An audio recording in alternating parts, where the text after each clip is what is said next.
tardes, noches, días, cada uno donde está. Saludos especiales desde Guatemala, Guatebuena. Hay cosas buenas, siempre hay que ver. Espero que se encuentren bien, cada uno donde está. Solar, fin del mundo y el judaísmo. ¿Qué podemos aprender nosotros hoy en día de todo eso? Las cosas buenas que tenemos, especialmente en el país donde uno vive, tiene que agradecer. Y por supuesto hoy el tema que tenemos es un tema que a diferentes personas les dio miedo, el eclipse solar. ¿Qué va a pasar? Ya es el fin del mundo, ya se pasó y ya lo escribieron los profetas antes de esto. Ya en el libro de Apocalipsis ya se escribió también sobre una mujer vestida del sol con la luna en sus piernas, y es justamente ese eclipse solar, y quiere decir que también juntando con los versículos del Corán, el fin del mundo ya va a llegar hoy, y después van a empezar guerras y problemas económicas y enfermedades que no vimos hasta hoy, y muchas cosas que el mundo se va a terminar. Va a haber una piedra, un asteroide y un meteorito que se va a caer y todo el planeta se va a borrar y no va a haber gente y no va a haber nada y no vamos a poder comer tortillas y frijoles. Entonces, mucho miedo, y la verdad tenemos que tener claridad en eso. ¿Qué está pasando? En realidad, el judaísmo, ¿cómo ve esos sucesos naturales que están pasando? ¿Está bien? ¿Está mal? ¿Tenemos que tener miedo? ¿No tenemos que tener miedo? ¿Tenemos que hacer algo? ¿Podemos hacer algo? ¿O no necesitamos hacer nada? A veces la creencia de uno es lo que importa, según lo que cree uno. Y eso es lo que vamos a ver hoy, justamente el tema, cómo a través de la creencia de uno pueden pasar también cosas. Uno ve una cosa, puede creer, y el otro no cree en la misma cosa. Para uno le pasa cosas buenas, para el otro cosas malas, y de ahí empieza la confusión. Entonces, ¿qué está pasando? Entre paréntesis, había uno que estaba llorando mucho y su amigo lo vio y le dijo: ¿por qué estás llorando tanto? Dijo: es que mi suegra falleció. Dijo: ¿cómo? ¿Pero por qué estás llorando tanto? ¿Que no crees en la resurrección de los muertos y que va a vivir otra vez? ¿Por qué hay que llorar tanto? Dijo: no, sí creo en eso, y justamente por eso estoy llorando. Por supuesto, no es sobre todo las suegras. Mi suegra es muy buena, y imagino que todos ustedes, pero tal vez las suegras de los terroristas no son tan buenas. Entonces ahí empieza el problema. Ok, ¿qué pasa en eclipse solar? Eclipse solar, la verdad, es un suceso natural que está pasando cuando la luna está entre el planeta nuestro y el sol. Tapa, y la luz del sol no puede venir, y por eso lo llamamos eclipse solar. Hay también eclipse lunar, cuando el planeta se para en la mitad y por eso no deja que la luna recibe luz, que eso también tiene un mensaje espiritual, aparte de todo, porque el planeta Tierra hace alusión a nuestro cuerpo, la luna a nuestra alma. Y cuando el cuerpo viene primero, cuando damos importancia a las cosas materiales antes de las cosas espirituales, entonces el sol, quiere decir Dios, no nos da luz, no puede llegar la luz. Pero si ponemos el planeta atrás, no lo anulamos, lo tenemos que tener, pero atrás y las cosas espirituales enfrente, es decir, la luna, ahí sí podemos recibir luz. Pero tenemos que saber que es un suceso tan natural que se puede también saber desde antes cuando va a pasar. Son círculos y son cosas exactas que podemos saber desde antes. Por ejemplo, sabemos que cada 370 años, cada punto en este planeta va a poder observar un eclipse total. En 6000 años, es decir, desde hace 2000 años antes de la era común y hasta el año 4000, no entramos ahorita en discusión si en el judaísmo va a existir este año o no, porque es otro tema. Va a haber 14.263 eclipses solares, y de ellos va a haber 3.979 eclipses completos. Quiere decir, si uno quiere tener miedo, entonces tiene que tener miedo cada vez que pasa esto, ¿ok? Que es más o menos por medio entre cada 18 meses un eclipse total. Entonces va a tener miedo que el fin del mundo y esto. Entonces el mundo no terminó hasta hoy, y pasamos tantos eclipses solares y lunares y lo que quieran. Entonces tampoco tenemos que tener ahorita miedo que se va a terminar ahorita. Si quieren tener un poco más miedo, en el año 2186, por supuesto que les deseo la vida hasta este momento, el eclipse va a ser el más largo de la historia. Va a ser 7 minutos 29 segundos. ese va a ser el eclipse más largo.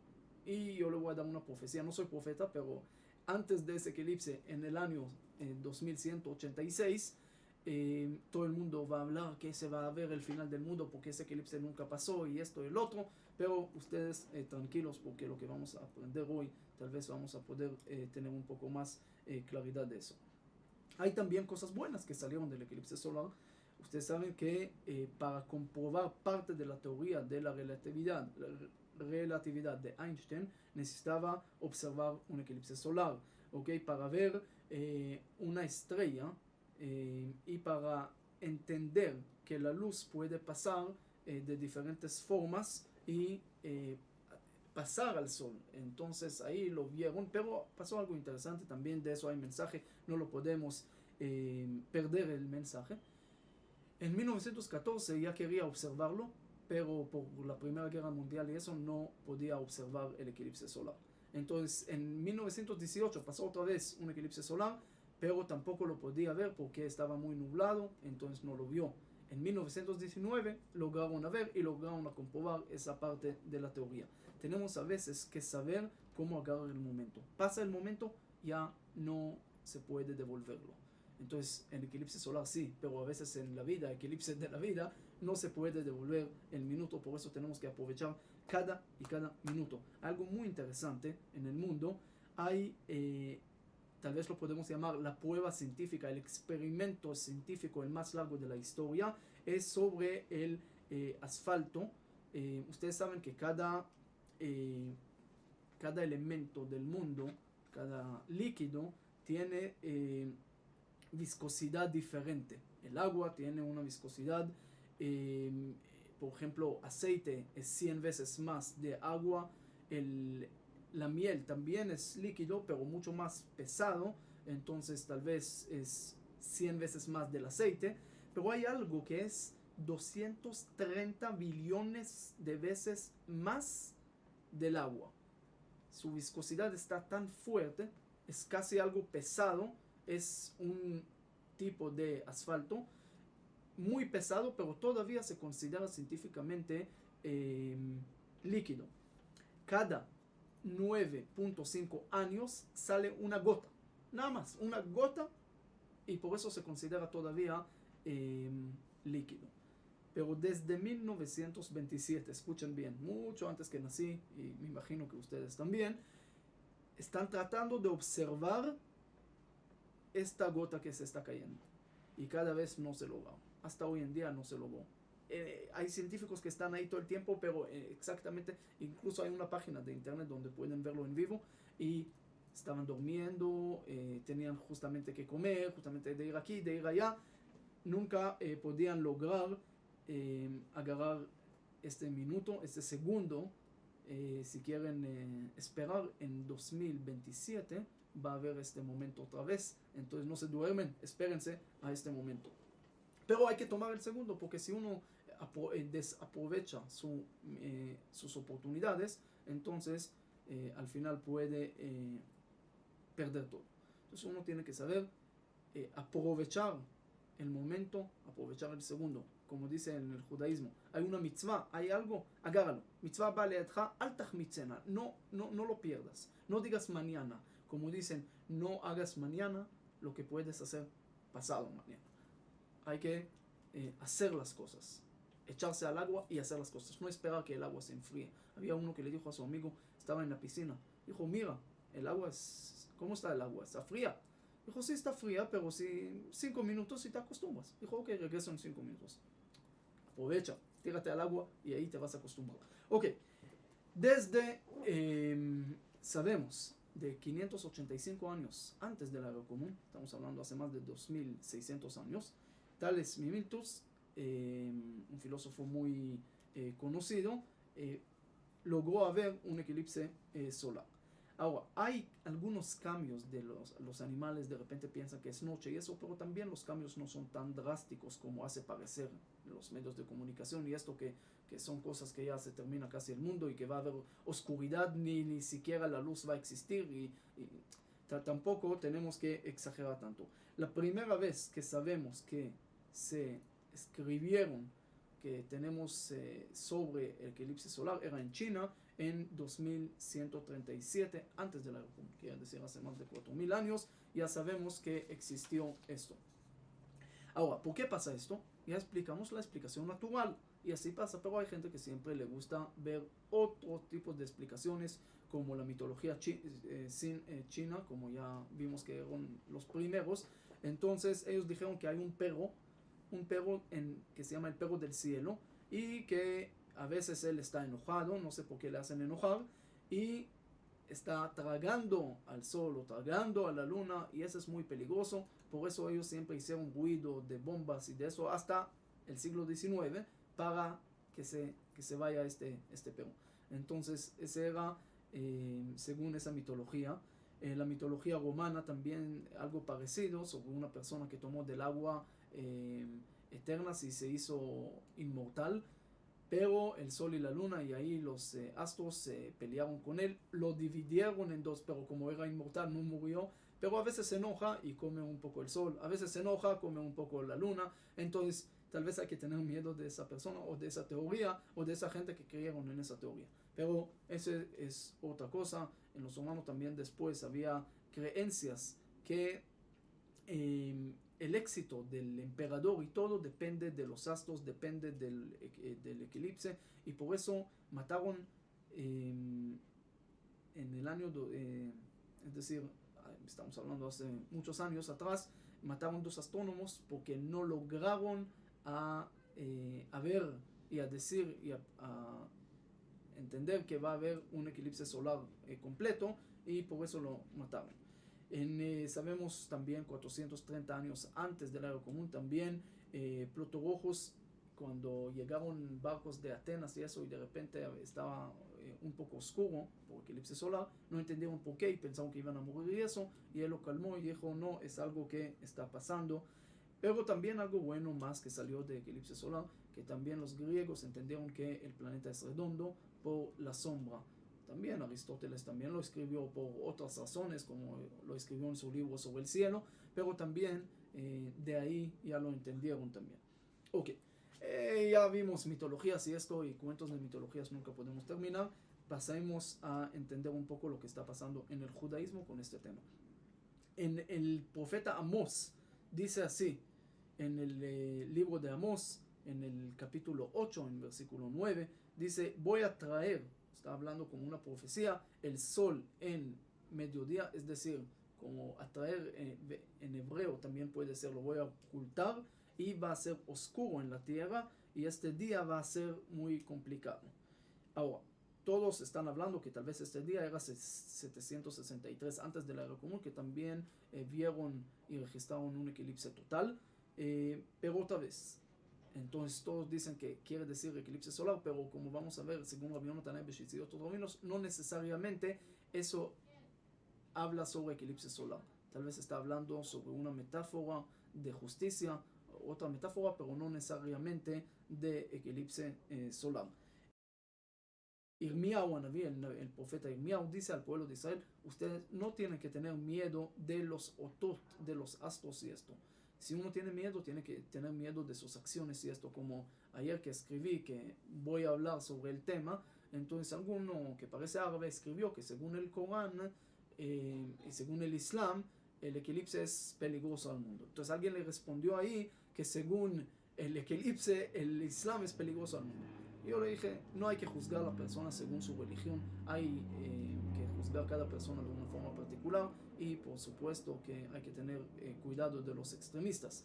Pero el tema es que no tenemos que tener miedo de cosas de afuera, sino tenemos tal vez que tener miedo de nosotros, si hacemos las cosas bien o no hacemos las cosas bien, pero no echar la culpa siempre. ¿Sabes qué? ¿Por qué maté a eso? ¿O por qué robé? ¿O por qué hizo? Porque era eclipse solar y tenía que traer algún daño a la humanidad. No puedes echar la culpa a los demás, tienes que saber esto de una forma muy clara. El Talmud en Sukkah, en la hoja 29, también dice algo parecido y trae diferentes pecados que pueden traer a un eclipse solar y que es una señal mala para el mundo de alguna manera. Pero otra vez, si alguien está conectado a la parte espiritual, no tiene que tener miedo de la parte material. ese es en todo el mundo, en todas las cosas. Si uno tiene miedo de mal de ojo o de sueños malos, maldiciones, eso, estás conectado con Dios, estás conectado con las cosas espirituales, no tienes que tener miedo de las cosas materiales, porque las cosas espirituales van encima. Por eso cuando Yosef estaba en Egipto y le dijeron, ¿puedes interpretar el sueño?, siempre dijo, no, todo es de Dios. Las palabras que voy a sacar son palabras que Dios me va a poner. Todo conectó sus acciones y su éxito con Dios. En este momento recibió la protección de mal de ojo y de todas esas cosas malas, porque esas cosas son negativas, son como antimateria, son cosas que no tienen realidad. Cuando tú pones luz, ya se va. Como uno que estaba en el cine y de repente trajo linterna así muy fuerte y empezó a iluminar a todo. Dijeron, ¿qué estás haciendo? Dijo, es que quiero ver mejor. Pero nos estás molestando, ahorita no se ve nada. Y la explicación es eso, porque toda la película y todo lo que te ponen ahí, que la gente, que esto, que lo otro, son ilusiones de la oscuridad. Apenas pones luz y se va toda esa oscuridad, se va y puedes ver la realidad. Por eso todas esas cosas negras, magia negra y todo eso, pones luz y ya se va. No es que haya una guerra, sino simplemente es un resultado. Y eso es lo que tenemos que saber al momento de conectar nuestras cosas con Dios, con las cosas espirituales. No nada más los fracasos. Cuando está mal, es problema de Dios. Cuando está bien, como dicen en hebreo, que el éxito tiene muchos papás. Porque cada uno dice, es mío, es por mi fuerza, por mi fuerza. Pero el fracaso siempre es huérfano, porque nadie quiere decir que es de él. Entonces hay que tener cuidado de no decir que nada más las cosas, como dice Naomi, cuando en la época de los jueces, dice, yo me fui de aquí llena y Dios me hizo regresar vacía. ¿Qué quiere decir en eso? En otras palabras, cuando yo fui llena, era por mis fuerzas, pero cuando regresé vacía, sin nada, es por Dios. Es decir, Dios se quita nada más, hace las cosas malas, pero las cosas buenas soy yo. Como una señora que tenía 115 años o algo así, le preguntaron, ¿cuál es tu secreto de vida larga? Y ella dijo, parece que Dios se olvidó de mí. En otras palabras, dijo que Dios se encarga nada más de quitar vida. Pero lo que está dándote la vida cada día no es Dios. Entonces, ¿por qué? Dios de la oscuridad, Dios de luz. No existe. Shema Israel, Hashem Elokeinu Hashem Echad. Dios es uno. Las cosas que nos parecen malas o buenas son del mismo Dios. Ahora, el Maharal MiPraga dice que tenemos que saber también que son cosas que son señales, como el arco iris y esto. Es decir, si no hubieran haciendo esos pecados, esas cosas, tal vez en la naturaleza hubiera sido diferente. Es la filosofía de él, pero la filosofía de Shadal, Shmuel David Luzzatto, que era otro jajam italiano, él dice que no es una creencia judía tener miedo de los astros o de esas cosas. Por eso dice que en Génesis, cuando habla de la naturaleza del mundo y la creación, dice que el sol y la luna, las estrellas, van a ser leotot, señales, leamim, para días, para fijar fiestas y todo. Dijo, ¿por qué dijo señales al principio? Para que sepas, así como días, semanas, años, todo son cosas naturales, también las señales son cosas naturales. Entonces, si pasa eclipse y esto, no tienes que tener ningún miedo de esto. Tal vez puedes reflexionar, eso sí, siempre. Podemos reflexionar y podemos sacar mensajes y podemos entender cosas, pero no podemos empezar a tener miedo porque va a pasar esas cosas y no sé qué. Y tenemos que saber que ese es el punto más importante. Nosotros damos el sentido de las cosas. Siguiendo la clase que di la semana pasada, no hay cosas absolutas en este mundo. Tú pones, no nada más que todo es relativo, sino aquí viene la teoría cuántica que hablamos la semana pasada, que todo depende del observador. Como el gato de Schrödinger puede ser vivo y muerto a la vez. Superposición también en las cosas, otras cosas. Yo sé que es difícil entenderlo.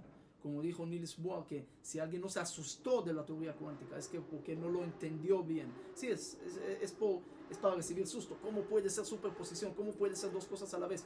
Pero la realidad es que nosotros estamos dando el sentido de cada cosa.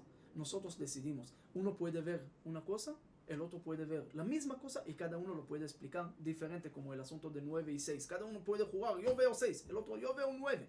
Pero en realidad están viendo lo mismo y cada uno lo ve de un ángulo diferente. También hay cosas que vemos en el mundo y uno lo explica a su manera. Por ejemplo, había un señor de algún pueblito, nunca vio cosas de la ciudad, llega a la ciudad y ve de repente el ascensor. Él no sabía qué es ascensor. Entonces entra, de repente ve una señora de 90 años, entra a una caja y la caja se va y después regresa a la caja y sale de ahí la señora, pero de 18 años. Dijo, wow, me gusta, voy a traer a mi esposa. Entonces trajo a su esposa también tenía más o menos 80 años. Dijo, mira, entra ahí, por favor. Entró ahí, desapareció la caja, de repente regresa a la caja con una señora joven, y él llega y abraza a esa señora y dice, qué bueno que regresaste joven. Y esa señora le dice, mata rotze, en hebreo, no te conozco, ¿qué quieres? No me quiera otra. Y él lo ve y le dice de repente, wow, aprendiste también hebreo en esa caja, es increíble. Entonces cada uno lo ve la misma cosa y lo ve de una forma diferente. Había un señor que se fue a un museo y de repente ve ahí una cosa y le dice al dueño ahí del museo, señor, esta cosa lo llamas una pintura especial que tiene que estar aquí, es muy feo lo que está viendo ahí. Y el señor le dice, no señor, ese no es una pintura de alguien, no, eso es un espejo nada más. Cada uno ve una cosa y lo interpreta a su manera. Eso es lo que tenemos que saber cómo interpretar las cosas. La parasha de la semana pasada vimos que Moshe le dice al pueblo de Israel, ustedes tienen que ver, yo estoy dando a ustedes bendición y maldición, ustedes escojan. ¿Qué quiere decir? No es absoluto. Como dije, sandía puede ser algo muy bueno si lo estás comiendo, pero puede ser algo malo recibirlo en la cabeza. Cada cosa en el mundo, y expliqué también vino o los pecados o cualquier cosa que uno hace, también si le da sentido bueno puede ser algo muy bueno. Si le da una explicación positiva a las cosas, para él va a ser bendiciones, para el otro puede ser maldiciones. Ese depende de nosotros, cómo interpretamos las cosas. No hay maldición o bendición. Si tú agarras una palabra y lo vas a interpretar de una forma mala, entonces para ti va a ser maldición, pero el otro que lo interpretó bien va a ser bendición. Dice en el Talmud que todos los sueños se rigen según la interpretación. Si tú lo vas a interpretar bien, entonces para ti va a ser bien. Si el otro lo va a interpretar mal, va a ser mal. Quiere decir que no depende de la esencia del sueño, depende de nosotros, lo que nosotros queremos dar a esto. Había una historia del Talmud, un rabino que manda a su hijo a recibir bendición de 2 rabinos. Y ellos le dicen, mira, que Dios, que sea la voluntad de Dios, que vas a sembrar y no vas a cosechar, que tu mesa va a estar confundida, que tu casa se va a destruir y que no vas a ver un año nuevo y muchas cosas así. Y él llorando regresa con su papá. Le dije, papá, no me dieron bendiciones, me pusieron todas las maldiciones del mundo. Y el papá le pregunta, ¿qué te dijeron? Y el hijo le cuenta. Y el papá le dice, pero contestaste amén. Dijo, no, papá, ¿por qué voy a contestar amén a esas maldiciones? Dijo, no te dijeron maldiciones, te dijeron bendiciones. Que cosechas y no lo vas, que vas a sembrar y no vas a cosechar, quiere decir traer hijos al mundo y no cosechar, que no mueran, que tu mesa va a estar confundida, muchos nietos y esto. Y así le explicó todas las palabras en una connotación muy positiva. Y todos preguntan entonces, ¿por qué le dijeron de una forma tan negativa? Y explican, para enseñarle la mejor bendición. Tú puedes sacar una maldición, algo que puede ser algo malo, pero finalmente depende de lo que vas a interpretar. Agárrate la palabra más fea del mundo, una maldición, pero le das una interpretación positiva, como el papá le enseñó al hijo, y va a ser positivo. Ese es algo que siempre tenemos que saber, cómo damos el sentido de las cosas. Tú decides si va a ser así o si va a ser así. No depende de otra cosa. No echas la culpa, es que la maldición, es que mal de ojo, es que eso. Depende de ti. Y seguimos. En la parasha, la misma lectura sigue, por ejemplo, hablando de idolatría. ¿Qué es idolatría? Que pensamos que uno agarra un cordero o algo y dice que es Dios. Que uno está tan tonto para pensar eso. ¿Cuál es exactamente idolatría? Y la respuesta es, ustedes saben que en el lugar más sagrado del judaísmo, el santo santuario, o sea, en el templo, había ahí querubitas, que eran imágenes. Pero Dios dijo que no se puede hacer imágenes, es idolatría. Entonces, ¿cómo puedes meter idolatría al lugar más sagrado? ¿Cuál es la respuesta? Había una diferencia. Los querubim estaban conectados, esas figuras de niño o niña estaban conectados al arca, a la parte espiritual. Si estás conectado a la parte espiritual, todos esos medios que estás usando, pero conectados a la parte espiritual, está bien. Estás usando así como estás usando escaleras para subir, o estás usando carro para venir, o dormir, o cualquier otra cosa material para poder hacer las cosas espirituales, no es idolatría, estás perfecto. Estás usando también una bendición de un rabino, o un estudio, o un rezo, todo para acercarte más a Dios. Estás conectado. Incluso los querubín, las imágenes pueden volver algo bueno. No es algo absoluto a idolatría, depende cómo lo haces. Pero si estás desconectado de Dios, también agarrar una bendición de un rabino y pensar que él tiene toda la fuerza y que Dios no existe aquí, entonces también puede ser idolatría. Tú puedes dar el sentido de las cosas, si va a ser idolatría o no va a ser idolatría. Alegría y tristeza también. Nosotros damos esas palabras, nosotros damos ese contenido a esas palabras tan importantes. Vimos también el tema de los sacerdotes, de los Kohanim en el templo. Entonces hay unos que piensan que son castas, que son el Kohen es más, así como en los hindús y en todas esas religiones del lejano oriente que tienen barmenista, tienen diferentes castas y uno no puede acercar al otro y uno no puede convertirse, ser más alto y no se puede casar uno con el otro y piensa que el judaísmo es lo mismo. Pero en realidad no, porque era un círculo, Cohen, Leví, Israel. El Cohen también dependía del Israel, de su comida, de muchas cosas. El Leví también dependía de Israel, el Israel dependía del Cohen. Cada uno tenía que completarse con el otro, pero no uno encima del otro. ¿Okay? Hay Kohanim, los Kohanim en su trabajo, los Leviim en sus canciones, en su trabajo también, y los Israel B'Ma'amadam también en su trabajo. Cada uno tenía su puesto, su trabajo, su respeto y su lugar. No había algo totalmente diferente. Lo vemos también, es decir, uno da connotación o contenido o explicación a las cosas que está viendo. Uno puede ver una cosa, el otro ve una cosa totalmente diferente. Uno le pregunta a su amigo, mira, eran dos pastosos o gallegos o cada uno huitecos según su lugar, no eran tan sabios, y le pregunta a su amigo, mira, si me caigo de ese piso 50 hasta el piso, ¿cuánto tiempo más o menos la caída? Dijo, más o menos una semana. Dijo, ¿y voy a morir en ese tiempo? Dijo, claro, una semana sin comer, ¿cómo no vas a morir? Entonces cada uno lo interpreta diferente. Espero que no sé, porque había uno que se cayó de este piso 50, también era de esa gente, y de repente antes de llegar al piso de la caída, no después de una semana, pero antes de llegar a la caída dijo, ya no me va a pasar nada, porque ya pasé la mayoría y no me pasó nada, seguramente ya estoy bien. Entonces uno da el sentido de las cosas y de acuerdo a eso puede actuar. Vemos también el tema de los esclavos en la Torah, en la parashá, en la lectura, y uno dice, mira, el judaísmo no tiene moral, y qué pasa, y qué esto, y qué el otro. Entonces, la moral tampoco es algo absoluto. Eso sin entrar tanto en filosofía, lo que Sócrates preguntó a Otipurón, una dilema que a Platón está hablando mucho de esto, la dilema de Otipurón, si Dios ordena, lo voy a actualizar un poco las palabras, si Dios ordena la moral y por eso esa es la moral que tenemos que hacer y que actuar según eso, la educación y todo, porque Dios lo dijo, o al revés, la moral es algo absoluto y por eso Dios lo dijo. Ahora, en realidad hay diferentes filósofos hasta el día de hoy que están hablando de esa teoría, si la moral es algo absoluto y por eso Dios lo ordenó, o en la Torah o en diferentes libros, según cada uno su creencia, o al revés, es parte de la moral porque Dios lo ordenó. Pero hay unos que dicen que en realidad no es una pregunta, porque la moral es algo que es fijo, no puedes matar, no puedes esto, no puedes el otro, y también Dios por eso lo ordenó, pero Dios, parte de él es la moral.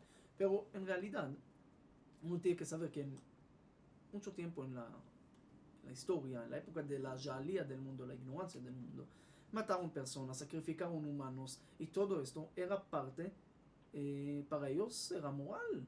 Y si tú preguntas a ISIS, para ellos, si uno crece en ese ambiente, para ellos la moral es matar, porque para la religión, para Dios, para recibir una virgen de 72 años, al revés, pero tienen justificaciones que vuelven esto como una mitzvah, como un precepto. Entonces ellos dan un contenido de moral a las cosas peores y los pecados más graves del mundo que podemos imaginar. Ellos están dando una connotación diferente. Entonces, Ahora viene aquí el asunto. Llega la Torah. Estamos hablando en el año 2448. A un pueblo que sale de Egipto, al pueblo de Israel, en este momento pueblo de esclavos. ¿Qué pasa en este momento? Ese pueblo llega de Egipto, donde sacrifican incluso humanos, donde hay esclavos, donde hay todo y es parte de la moral del mundo. No entienden otra cosa. No hay otra realidad. Había leyes de Hammurabi, Ornamu, Ashnuna y todo eso, pero de esa cosa, esclavos y esto, era algo normal. Y al ser algo normal, no era inmoral. Entonces, si la Torah va a llegar y va a decir no puedes hacer nada, nadie va a hacer caso. Entonces la Torah, de una forma muy sabia, una sabiduría divina, dice, ¿sabe qué? Puedes hacer esclavos, puedes traer esclavos, pero hay algunas condiciones, y ahí empiezan las condiciones. Y como dice el Talmud, cuando uno tenía un esclavo, tenía que darle de comer exactamente lo que él come. Si tenía una almohada nada más en la casa, tenía que darle eso al esclavo. Tenía que pagarle. Era un límite. No podía hacer cualquier trabajo. No lo podía forzar a hacer trabajos sucios. No lo podía. Tenía que pagarle después, darle liquidación y muchas más cosas. Hasta que dice el Talmud que si uno compró un esclavo, en realidad compró un dueño para él. Quiere decir, la Torah volvió el esclavo una forma de una cosa tan buena para educar. ¿Quién era el esclavo? El ladrón. Entonces, en vez de meterlo a la cárcel y que salga un ladrón más grande, porque ahí aprende todos los trucos y todo esto, ¿qué le hicieron? Lo metieron a una familia para que vea cómo es una familia digna, y ahí se educaba, y ahí regresaba, después podía entrar otra vez a la vida. Esa es parte de saber cómo poner la moral en el mundo. Entonces uno puede decir el esclavo, es que la Torah, el judaísmo no tiene moral, y el otro puede decir lo contrario, al revés. Veo aquí mucho más, algo mucho más importante. Y eso es lo que pasa también con los sacrificios, por ejemplo. Cuando sacrifican humanos y pasan de esto, entonces el judaísmo dice, ¿sabe qué? Puedes sacrificar, pero bajo de mis condiciones. Hoy en día ya no puedes sacrificar, ya lo haces a través del rezo, a través de tu palabra, es decir, se concentró en ti. Y ese también tenemos que saber. Otra vez, estamos agarrando algo y le estamos dando connotación positiva. Es decir, no depende de lo que algo absoluto que podemos decir es así y no hay otra explicación, sino a través de la explicación que estás dando podemos generar y llegar a tener mucho más cosas. Hay que tener cuidado de tener tanta fuerza en nuestras manos, porque tenemos tanta fuerza de darle connotación positiva o negativa a las cosas y decidir cómo va a ser las cosas. Entonces tenemos que tener mucho cuidado de darle siempre connotación positiva. Un ejemplo, había una vez dos que se escaparon del manicomio. Había en realidad también 3 que se escaparon del manicomio y vieron la vía del tren. Y uno le dice a su amigo, mira cuántas escaleras hay aquí, ¿quién va a subir todo eso? Y el otro dice, sí, es muy peligroso porque la barrera para agarrar la mano está muy, muy bajita. Y el otro dice, tranquilos, no pasa nada, ya viene el ascensor. Imagínense que subieron a ese ascensor, eran peor de la señora al principio. Pero regresamos a los 2 que se escaparon del manicomio y llegan a un estadio de fútbol y todo está vacío. Entonces uno le dice a su amigo, ¿sabe qué? Vamos a hacer algo. Yo voy a jugar y vas a pensar que soy un equipo completo de 11 jugadores y tú te vas a sentar ahí y voy a pensar que sos como 50,000 personas que me están viendo. Está bien, perfecto. Empezó a jugar 40 minutos, no mete ni un gol. Está solo, pero no mete ni un gol. Entonces el otro agarró una piedra y lo echó.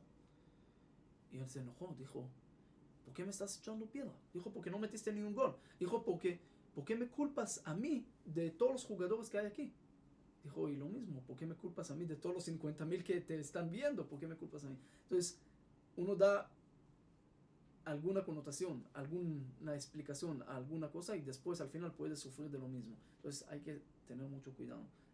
Tenemos mucha fuerza en la mano, tenemos muchas cosas en la mano, tenemos que tener cuidado. La parasha habla también del profeta falso. ¿Qué es profeta falso? Está viendo algo, lo está dando una connotación negativa y está yendo a meterle miedo al público, meterle miedo al mundo. Va a llegar el fin del mundo. ¿Cuántas fechas ya teníamos del fin del mundo? ¿Cuántas fechas ya teníamos de porque está escrito esto, está escrito el otro, ahorita se va a acabar, ahorita se va a acabar, ahorita se acabó, ahorita se... Yo estuve en Chiapas en el 2012, en Chamula, en exactamente uno de los pueblitos mayas que había ahí, hablando también del fin del mundo y que ya se va a acabar todo, pero cuando quería comprar algo y pedí descuento, el señor no me dio descuento, aunque le dije, mira, falta 1 hora para el fin del mundo, ¿por qué no? ¿Qué te importa? Pero sí le importó esto. Hay que tener cuidado de no meter miedo y de no tener nunca miedo de cosas externas, porque todo depende en las cosas que tenemos adentro de nosotros. Lo que nosotros somos, el observador que ve las cosas y da el sentido, y según eso podemos vivir.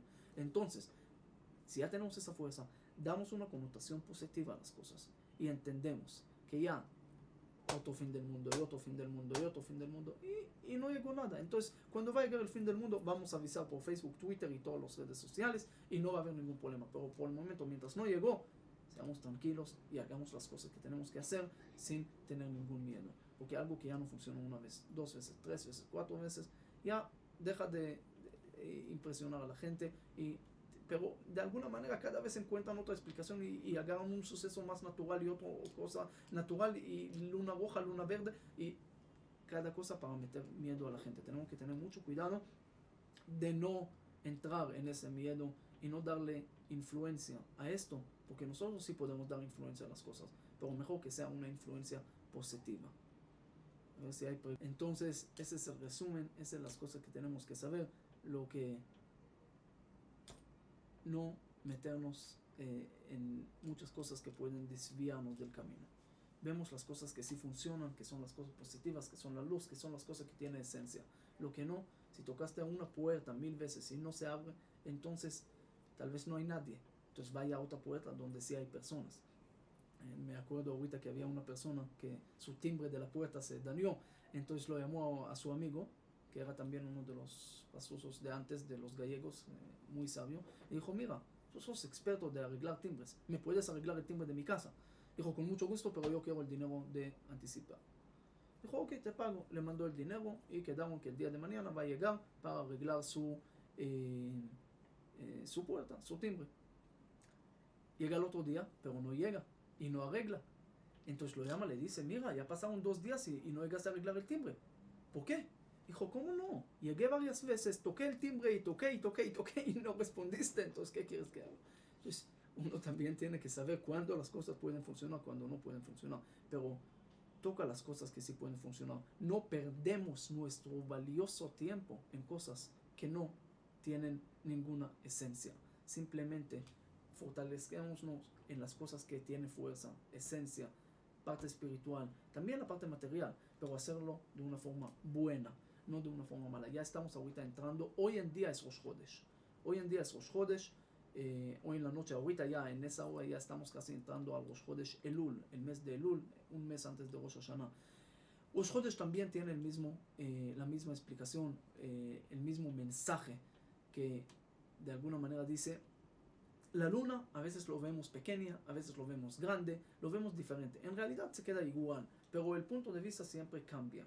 Entonces tenemos que saber, dice que el pueblo de Israel, o nosotros a veces somos como la luna, a veces somos más, a veces somos menos, a veces hay diferencias, pero tenemos que saber que en realidad siempre hay esperanza de otra vez renovación, otra vez Rosh Chodesh, otra vez cabeza nueva, y esa es una parte importante que siempre tenemos que recordar. Dice que el pueblo de Israel era lo mismo porque desde la salida de Egipto subieron, entraron a Israel con Yoshua ben Nun, subieron hasta la generación 15. Generación 15 exactamente, el rey Salomón construyó el templo, eran 2928 de la creación del mundo. Empezó a construir el templo y esa era la generación 15, así como la luna está llena en el día 15 del mes. Pero de ahí empezaron a bajar. Idolatría, problemas, incluso de los reyes del pueblo de Israel y todo, bajaron, hasta la generación 30, exactamente como la luna desaparece de alguna manera en el día 30, la generación 30 fue la destrucción del primer templo. Pero hay esperanza porque otra vez renovación y otra vez de nuevo. ¿Cómo hacemos? Nosotros tenemos toda esa fuerza a través de aumentar amor entre nosotros, aumentar unión, aumentar todo eso, podemos llegar a tener ese sentido. Todas las fiestas, si nosotros no ponemos sentido, no hay cosas. Por ejemplo, el shofar. Uno piensa que el shofar tiene una magia. No, señor. Si tú no metes el sentido, el sentimiento, el pensamiento dentro del shofar, no te va a ayudar. Se va a hacer como el mismo pueblito, el campesino que llega la primera vez a la ciudad y ve de repente un incendio y ve todos los bomberos, escucha trompetas y de repente llegan los bomberos y apagan el incendio. Dice, esas trompetas me gustan. Fue y compró dos. Regresó a su pueblito, dijo, Señor, les traje el milagro más grande del mundo. ¿Qué milagro? Enciende las casas y yo lo voy a encender. Encendieron las casas y él empezó a tocar sus trompetas. Y no llegó nadie. Y él asustado, otra vez toca y toca y toca. Y como era pueblito de madera, todo se quemó y el tipo hasta hoy todavía sigue tocando sus trompetas. Si no te despiertas, si no tienes los bomberos preparados atrás, no van a llegar. Puedes tocar el shofar todo el día y no va a llegar. El shofar no es algo absoluto, no es algo fijo. Es algo que depende también de nosotros. La matzá también, tienes que recordar la salida de Egipto. ¿Qué es salida de Egipto? Hoy en día puedes meter en tu vida salida de Egipto, cómo salir de Egipto, de tu estrechez, de tus lugares, de tus adicciones. Cada cosa lo podemos meter. También Sukkah, también Rosh Hashanah, Yom Kippur, el ayuno, ayunar nada más. Hay mucha gente que ayunan, hay gente que ayunan en la India también. El punto es meter alma a este cuerpo. Hacer las cosas sin intención, sin pensamiento, es como un cuerpo sin alma, es muerto. Por eso también la parasha que habla de fiestas y todo es el mismo tema, el mismo hilo. Nosotros tenemos que poner las cosas. Hay la base y nosotros ponemos el espíritu a través de nuestras intenciones. La parte más importante, recuérdense, también según la física, la parte más real del mundo es la parte espiritual, porque la parte material puede ser que todo es ilusión de la velocidad de los átomos y eso no, lo vemos como algo sólido, pero en realidad hay más espacio. Dicen que la distancia entre electrón y protón es relativamente más grande de aquí al Sol, que 150 millones de kilómetros. Entonces tenemos que saber que, como dijo un físico, que podemos concentrar todo el mundo en una pelota de tenis. Es una metáfora porque es mucho menos. Quiere decir, la materia es una ilusión, pero lo que existe es la parte espiritual. Entonces tenemos que poner la parte espiritual para darle figura a las cosas materiales, en fiestas, en bendiciones, en todas las cosas que hablamos, en todas las cosas de la vida. El secreto es lo mismo, ya no es secreto, pero es lo mismo. Hay que meter nuestro pensamiento positivo en las cosas, así van a funcionar las cosas. Así ahorita hay preguntas, también saludos desde Colombia y otros lugares. Así es la parte importante, que no nos dejan engañar, ni gente de cada uno por su motivo, pero cuando uno tiene claridad, tiene luz, nadie lo puede engañar, porque si tengo luz, yo sé que aquí tengo el lapicero, aquí tengo un vaso de café, aquí tengo esto, aquí tengo el otro, yo sé que tengo, pero si tengo oscuridad y no veo nada, la gente me puede engañar. Por eso prenden la luz y no tengan miedo de la cuenta de la luz, porque si van a tener la luz, luz solar y esto no te van a cobrar. Como dijo uno, cuando era pequeño tenía miedo de la oscuridad, ahora tengo miedo de la luz, después llega la cuenta. Prendan la luz, nadie le va a poder engañar, todo va a estar muy claro. Pero la luz está, como dice, en la Torah y en la parte espiritual. Bezrat Hashem, que ese eclipse solar que ya pasó y no pasó nada, no nos cause eclipse mental. Y sí, hagamos algo de ese eclipse solar, algo bueno para nuestra vida. Tener claridad en las cosas y saber que nosotros podemos cambiar las cosas siempre para bien. Muchas gracias y shalom a todos.